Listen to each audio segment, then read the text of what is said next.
ഇപ്പോൾ എന്നും വന്യജീവി ആക്രമണത്തിന്റെ വാർത്തകൾ ഒന്നൊന്നുമല്ല, എത്രയോ വാർത്തകളാണ് ഒരു ദിവസം പല ഭാഗത്തു നിന്ന് വന്നുകൊണ്ടിരിക്കുന്നത്. പ്രത്യേകിച്ച് വയനാട്, ഇടുക്കി, തൃശ്ശൂർ ഭാഗത്തൊക്കെ ഈ വന്യജീവി ആക്രമണത്തെ തുടർന്ന് ഇപ്പോൾ ഇടുക്കി മറയൂരിൽ വിനോദസഞ്ചാരികളുമായുള്ള രാത്രികാല ജീപ്പ് സവാരിയുണ്ട്. അതിന് നിരോധനം ഏർപ്പെടുത്തിയിരിക്കുകയാണ്. തൽക്കാലത്തേക്കാണ്.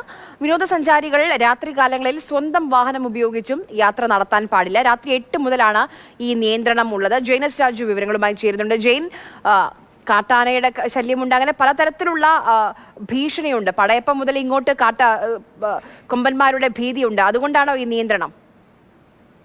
തീർച്ചയായിട്ടും രണ്ട് കാരണങ്ങളാണ് ഇതിനകത്തുള്ളത്.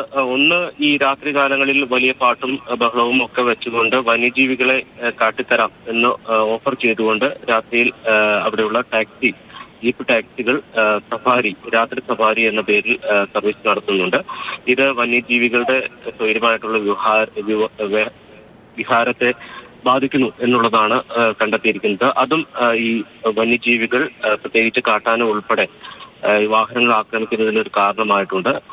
കൂടാതെ ഈ വന്യജീവികളെ കാണുന്നതിനായി ഈ വാഹനങ്ങളുമായി പോകുന്നത് രാത്രികാലങ്ങളിൽ അപകടങ്ങൾക്കും ഇടയാക്കുന്നു. ഈ രണ്ട് കാര്യങ്ങളാണ് ഇത്തരമൊരു നിയന്ത്രണത്തിലേക്ക് കാര്യങ്ങൾ എത്തിച്ചിരിക്കുന്നത്. കഴിഞ്ഞ ദിവസം മൂന്നാറിൽ വെച്ച് ജില്ലാ കളക്ടറുടെ സാന്നിധ്യത്തിൽ ഉദ്യോഗസ്ഥരുടെ യോഗം ചേർന്നിരുന്നു. ആ യോഗത്തിൽ ഒരു പ്രധാന നിർദ്ദേശമായി ഇക്കാര്യം ഉയർന്നു വന്നിരുന്നു.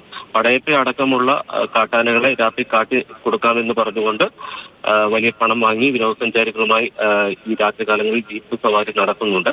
ഇത് പലപ്പോഴും ആനയെ പ്രകോപിപ്പിക്കുന്നു എന്നതടക്കമുള്ള കാര്യങ്ങൾ നേരത്തെ തന്നെ പുറത്തു വന്നതാണ്. ഇതുമായി ബന്ധപ്പെട്ട ദൃശ്യങ്ങൾ പുറത്തു വന്നതാണ്. ഈ പശ്ചാത്തലത്തിലാണ് മറയൂരിൽ ആദ്യഘട്ടത്തിൽ ഈ നിയന്ത്രണം നടപ്പിലാക്കിയിരിക്കുന്നത്.